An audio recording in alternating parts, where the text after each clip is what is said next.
Assalamualaikum warahmatullahi wabarakatuh, dan selamat siang untuk kita semua. Perkenalkan, nama saya Muhammad Farhan Aisyah Putra dari Prodi Manajemen Sumber Daya Perairan dengan NIM 20216321 dari Universitas Patimura Ambon.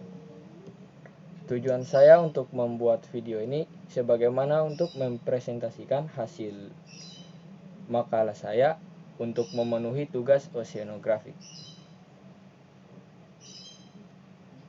Selanjutnya saya akan membahas tentang apa itu oceanografik. Oceanografik berasal dari bahasa Yunani oceanos yang berarti laut dan grafis yang berarti gambaran atau deskripsi, juga disebut oceanologi atau ilmu kelautan. Adalah cabang dari ilmu bumi yang mempelajari segala aspek dari samudra dan lautan. Secara sederhana, oceanografi dapat diartikan sebagai gambaran atau deskripsi tentang laut. Dalam bahasa lain yang lebih lengkap, oceanografi dapat diartikan sebagai studi dan penjelajahan eksplorasi ilmiah mengenai laut dan segala fenomenanya. Secara umum, oceanografi dapat dikelompokkan ke dalam 4 bidang ilmu utama, yaitu geologi oceanografik yang mempelajari masalah-masalah fisik laut seperti arus, gelombang, pasang surut, dan temperatur air laut. Selanjutnya, kimia oceanografik yang mempelajari masalah-masalah kimiawi air laut, dan terakhir biologi oceanografi yang mempelajari masalah-masalah yang berkaitan dengan flora dan fauna di laut. Selanjutnya kita akan masuk di pembahasan berikutnya, yaitu arus-arus laut di Atlantik, Pasifik, dan Hindia. Arus laut adalah gerakan massa air dari suatu tempat posisi ke tempat yang lain. Arus laut terjadi di mana saja di laut. Pada hakikatnya, energi yang menggerakkan massa air laut tersebut berasal dari matahari. Pada hakikatnya, adanya perbedaan pemanasan matahari terhadap permukaan bumi menimbulkan pula perbedaan energi yang diterima permukaan bumi. Perbedaan ini menimbulkan fenomena arus laut dan angin menjadi mekanisme untuk menyeimbangkan energi di seluruh muka bumi. Kedua, fenomena ini juga saling berkaitan erat satu dengan yang lain. Angin merupakan salah satu gaya utama menyebabkan timbulnya arus laut selain gaya timbul akibat dari tidak samanya pemanasan dan pendinginan air laut. Selanjutnya, jenis arus laut yang terdapat pada beberapa samudra. Yang pertama, Samudra Atlantik. Samudra Atlantik yang memiliki luas sekitar 106.40 km persegi dan membentang dari belahan bumi utara hingga bumi bagian selatan. Samudra Atlantik menghubungkan dua daerah kutub, yaitu kutub utara serta kutub selatan. Samudra Atlantik memiliki bentuk yang unik, yaitu mempunyai huruf S dan memiliki batas irregular itu di berbagai teluk maupun lautan. Samudra Pasifik memang pusat terjadinya badai tropis, namun di Samudra Atlantik pula sering terjadi badai tropis yang berkembang di sekitar kawasan pesisir pantai Afrika dekat Tanjung Verde, kemudian bergerak ke arah barat. Selanjutnya, jenis-jenis arus laut yang terdapat di Samudra Atlantik yaitu yang pertama, arus Brasilia. Arus Brasilia merupakan lanjutan dari sebagian arus angin barat yang mengalir ke arah selatan menyusuri pantai timur Amerika Selatan, khususnya di Brasilia. Arus ini merupakan arus menyimpang dan arus panas. Yang kedua adalah arus Benguela. Arus Benguela merupakan arus samudra yang dingin yang bergerak dari pesisir barat Afrika Selatan, Namibia, dan Angola ke arah utara dan barat laut hingga garis di mana arus ini bergabung dengan arus Khatulistiwa Selatan yang merupakan arus hangat. Yang ketiga adalah arus Gulf Stream. Arus teluk atau arus Gulf Stream adalah arus samudra paling terkenal. Arus ini membuat tempat-tempat yang dengan kutub utara tidak membeku. Arus teluk mempengaruhi iklim pantai timur Amerika Utara dari Florida hingga Newfoundland dan pantai barat Eropa. Yang keempat adalah arus Labrador. Arus Labrador ialah arus dingin di Samudra Atlantik Utara yang mengalir dari Samudra Arktik ke selatan sepanjang pesisir Labrador dan melewati Newfoundland, terus ke selatan sepanjang pesisir timur Nova Scotia. Yang kedua adalah Samudra Pasifik. Samudra yang paling luas dari kelima samudra lainnya, Samudra Pasifik mencakup setengah dari wilayah perairan yang ada di bumi. Luasnya mencapai sekitar 179.700.000 km persegi dan membentang Samudra Pasifik Utara serta Samudra Pasifik Selatan. Nama Pasifik sendiri berasal dari bahasa Spanyol, yaitu Pacifico yang berarti tenang.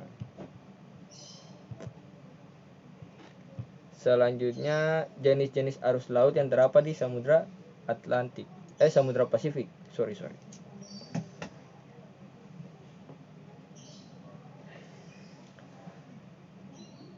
Yang pertama adalah arus Humboldt. Juga dikenal dengan sebutan arus Peru, adalah suatu arus laut yang dingin dengan salinitas rendah yang mengalir ke arah barat laut sepanjang sisi barat pantai Amerika Selatan sejak dari ujung selatan Chili hingga utara Peru. Yang kedua, arus Kuroshio. Arus Kuroshio adalah sebuah arus laut yang berada di sekitar perairan Jepang dan Asia Tenggara. Arus ini berasal dari perairan Asia Tenggara dan bergerak ke utara menuju perairan Jepang di bagian sebelah barat Samudra Pasifik Utara. Arus ini akan bertemu dengan arus Oyashio yang lebih dingin di lepas pantai Laut Jepang. Yang ketiga adalah arus Australia Timur. Arus Australia Timur merupakan salah satu arus laut yang bersuhu panas. Arus ini bergerak dari ekuator menuju tenggara. Keberadaan arus ini memberikan dampak pada siklus hidrologi di wilayah sekitarnya, yaitu Australia bagian timur dan Selandia Baru. Yang keempat adalah arus California. Arus California merupakan arus dingin yang mengalir di sepanjang pesisir barat Amerika Utara menuju ke Khatulistiwa. Yang ketiga adalah Samudra Hindia. Samudra Hindia merupakan samudra yang berada di antara benua Asia, benua Australia, serta benua Afrika, dengan luas mencapai sekitar 68.526.000 km persegi. Di Samudra Hindia sering terjadi banjir yang kemudian berdampak pada Sri Lanka karena gelombang besar yang terjadi di Samudra Hindia. Berikutnya adalah jenis-jenis arus laut yang terdapat pada Samudra Hindia, yaitu yang pertama arus Mascarena. Arus Mascarena merupakan arus menyimpan dalam merupakan arus panas. Arus ini juga merupakan lanjutan dari pecahan arus Khatulistiwa Selatan. Arus Mascarena mengalir menuju ke selatan menyusuri pantai pulau Madagaskar Timur. Yang kedua adalah arus angin barat. Arus angin barat merupakan lanjutan dari sebagian arus Brasilia yang mengalir ke arah timur pada lintang 30 derajat sampai 40 derajat lintang selatan. Sejajar dengan garis ekuator, arus ini didorong oleh angin barat dan merupakan arus dingin. Selanjutnya kita masuk di pembahasan yang berikut adalah pengertian Gray Conveyor Belt. Di dalam dunia oceanografi, gyre merupakan sebuah sistem pola penggerakan arus permukaan global laut. Sistem penggerakan arus permukaan ini terbentuk akibat adanya pola penggerakan angin global dan gaya Coriolis bumi. Sedangkan istilah conveyor belt merupakan istilah global untuk siklus termohaline yang terjadi di lautan yang menggambarkan gerak arus angin dan di lapisan dalam dan air yang hangat di permukaan. Siklus termohaline dapat didefinisikan sebagai sirkulasi atau gerakan massa air yang ditimbul akibat adanya perbedaan densitas air dalam arah vertikal yang terbentuk akibat proses penambahan dan pengurangan densitas air laut. Sejumlah besar air yang berat densitas besar akibat proses pendinginan yang turun atau tenggelam ke lapisan dalam. Arus diimbang oleh air yang naik dengan jumlah yang sama di tempat lain. Adanya perbedaan besar densitas dalam arah vertikal menyebabkan gerakan vertikal air laut dan menciptakan gerak massa air laut yang bergerak melintas samudra secara perlahan. Berikut adalah beberapa hal yang bisa menyebabkan terjadinya perbedaan, pertambahan maupun pengurangan densitas, namun hal ini dapat terjadi hanya sebatas pada permukaan saja. Yang pertama, di laut, pertambahan densitas dapat terjadi akibat adanya yang pertama, pendinginan. Yang kedua, penguapan. Ketiga, pertambahan salinitas akibat penguapan atau pembentukan es. Yang keempat adalah konduksi dari panas ke atmosfer. Selanjutnya, di laut pengurangan densitas dapat terjadi akibat adanya yang pertama pemanasan, yang kedua pengurangan densitas akibat penambahan air tawar melalui presipitasi, yang ketiga runoff atau pencairan es. Pembahasan berikutnya yaitu gelombang yang terjadi di zona surf. Area surf zone adalah daerah yang terbentang antara bagian dalam dari gelombang pecah sampai batas naik turunnya gelombang. Di pantai yang dipengaruhi oleh kecepatan arus partikel air pada dasar pantai yang memicu terjadinya gelombang. Jenis gelombang yang terjadi di zona surf dapat dibagi menjadi 4 tipe gelombang, yaitu yang pertama adalah gelombang spilling. Spilling biasanya terjadi apabila gelombang dengan kemiringan kecil menuju ke pantai yang datar. Kemiringan kecil. Gelombang mulai pecah pada jarak yang cukup jauh dari pantai dan pecahnya terjadi berangsur-angsur. Terjadi pada puncak gelombang selama mengalami pecah dan meninggalkan suatu lapisan tipis buih pada jarak yang cukup panjang. Yang kedua adalah gelombang plunging. Gelombang ini terjadi apabila kemiringan gelombang dan dasar bertambah. Gelombang akan pecah dan puncak gelombang akan memutar dengan massa air. Pada puncak gelombang akan terjun ke depan. Energi gelombang yang pecah dihancurkan dalam turbulensi. Sebagian kecil dipantulkan ke pantai ke laut. Dan tidak banyak gelombang baru terjadi pada air yang lebih dangkal. Selanjutnya adalah gelombang collapsing. Gelombang ini terjadi apabila kemiringan gelombang dan dasar bertambah. Gelombang akan pecah dan puncak gelombang akan membentuk gelombang pipi yang semakin mengecil dan akhirnya akan menghasilkan arah turbulensi di bagian bibir pantai. Selanjutnya adalah gelombang surging. Gelombang ini terjadi ketika muka gelombang tidak pecah berubah, tetapi semakin mendekati pantai semakin mengecil dan akhirnya memecah pada daerah yang sangat dekat dengan bibir pantai. Surging ini juga terjadi pada pantai dengan kemiringan yang sangat besar seperti terjadi di pantai berkarang. Pembahasan selanjutnya adalah gelombang internal.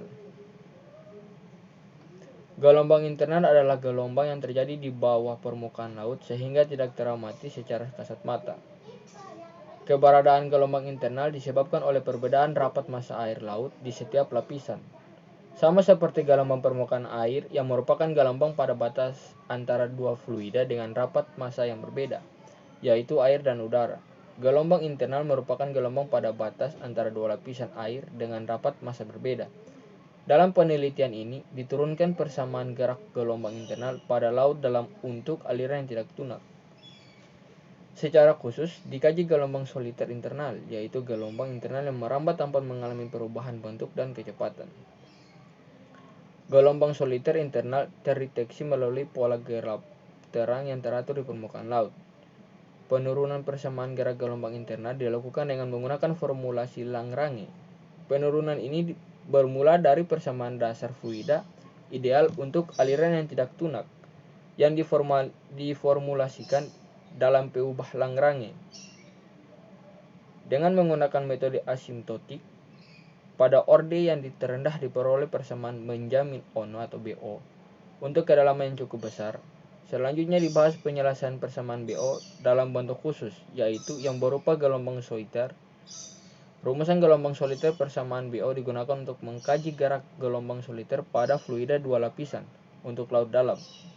Hasil yang diperoleh adalah profil gelombang soliter pada setiap lapisan.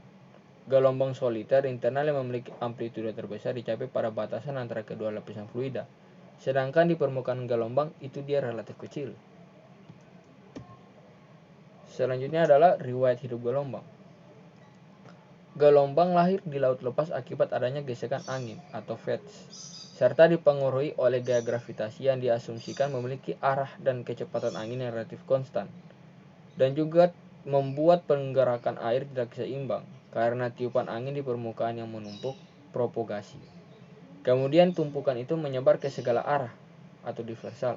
Kemudian memicu terjadinya gelombang baik berupa sinusoidal atau hempasan atau disipasi atau dangkal. Bentuk ideal dari suatu gelombang akan mengikuti gerak sinusoide selain radiasi elektromagnetik dan mungkin radiasi gravitasional. yang bisa berjalan lewat vakum. Gelombang juga terdapat pada medium, yang karena perubahan bentuk dapat menghasilkan gaya memulihkan yang lentur, di mana mereka dapat berjalan dan dapat memindahkan energi dari satu tempat kepada lain, dan mengakibatkan partikel medium berpindah secara permanen, yaitu tidak ada perpindahan secara massal. Malahan, setiap titik khusus berosilasi di sekitar satu posisi tertentu. Suatu medium disebut satu itu yang pertama linear jika gelombang yang berada di semua titik tertentu di medium bisa dijumlahkan. Yang kedua, terbatas jika terbatas, selain itu tidak terbatas. Ketiga, seragam jika ciri fisiknya tidak berubah pada titik yang berbeda. Yang keempat, isotropik jika ciri fisiknya sama pada arah yang berbeda. Selanjutnya, masuk di pembahasan yang berikut adalah mekanisme pasang surut purnama dan pasang surut perbani. Pasang surut merupakan dinamika laut yang mempunyai gerak dasar yang bersifat periodik, yang merupakan fenomena pergerakan naik turunnya permukaan air laut secara berkala, karena diakibatkan oleh pengaruh kombinasi gaya gravitasi dari benda-benda astronomi terutama matahari dan bulan, serta gaya sentrifugal bumi. Pasang surut ini kemudian dikelompokkan menjadi dua siklus pasang surut, yaitu yang pertama mekanisme pasang surut purnama atau Spring Tide. Mekanisme ini terjadi ketika bumi dan matahari berada dalam satu garis lurus. Ketika pasang ini terjadi, maka akan memicu terjadinya pasang yang sangat tinggi dan surut yang sangat rendah. Hal ini biasanya terjadi pada saat bulan baru, bulan atau bulan mati, bulan gelap atau bulan purnama. Yang kedua adalah mekanisme pasang surut perbani atau niptide. Mekanisme ini terjadi ketika bumi, bulan, dan matahari itu membentuk sudut tegak lurus, yang pada saat itu akan dihasilkan pasang yang rendah dan surut yang tinggi, dan biasanya terjadi pada saat bulan 1/4 dan 3/4. Yang berikut kita masuk di pembahasan ialah tipe-tipe pasang surut di Indonesia.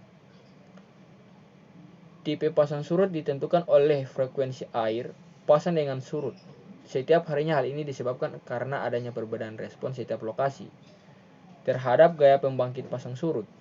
Jika suatu perairan mengalami satu kali pasang dan satu kali surut dalam satu hari, maka kawasan tersebut dikatakan bertipe pasang surut harian tunggal atau diurnal tides.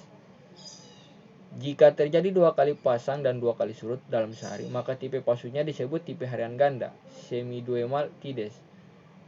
Tipe pasut lainnya merupakan perairan antara tipe tunggal dan ganda disebut dengan tipe campuran, multitides. Dan tipe pasut ini digolongkan menjadi dua bagian, yaitu tipe campuran dominasi ganda dan tipe campuran dominasi tunggal. Tipe-tipe tersebut sebagai berikut. Yang pertama adalah pasang surut harian ganda. Tipe pasang surut ini dalam satu hari terjadi dua kali air pasang dan dua kali air surut dengan tinggi yang hampir sama, dan pasang surut tipe ini terjadi secara berurutan atau secara teratur. Periode pasang surut rata-rata adalah 12 jam sampai 12 jam 25 menit. Periode pasang 1 dan 2, surut 1 dan masing-masing selama 6 jam 12 menit. Yang kedua adalah pasang surut harian tunggal. Tipe pasang surut ini terjadi dalam satu hari, satu kali air pasang dan satu kali air surut. Periode pasang surut adalah 24 jam 50 menit. Pasang dan surut terjadi masing-masing selama 12 jam 12 menit, 12 jam 25 menit. Setiap hari pasang surut bergeser 50 menit lebih lambat. Artinya nilai hari ini pasang tertinggi terjadi pada pukul 06.00, maka besok hari pasang tertinggi terjadi pada pukul 06.50. Yang ketiga adalah pasang surut condong campuran harian tunggal. Tipe pasang surut ini dalam satu hari terjadi satu kali air pasang dan satu kali air surut, tetapi kadang-kadang untuk sementara waktu terjadi dua kali pasang dan dua kali surut, dengan tinggi dalam periode yang sangat berbeda. Tipe ini terjadi di Kalimantan Selatan atau di Sungai Barito. Pasang surut yang keempat adalah pasang surut condong harian ganda. Pada tipe ini dalam satu hari terjadi dua kali air pasang dan dua kali air surut, tetapi tinggi dan periode pasutnya berbeda.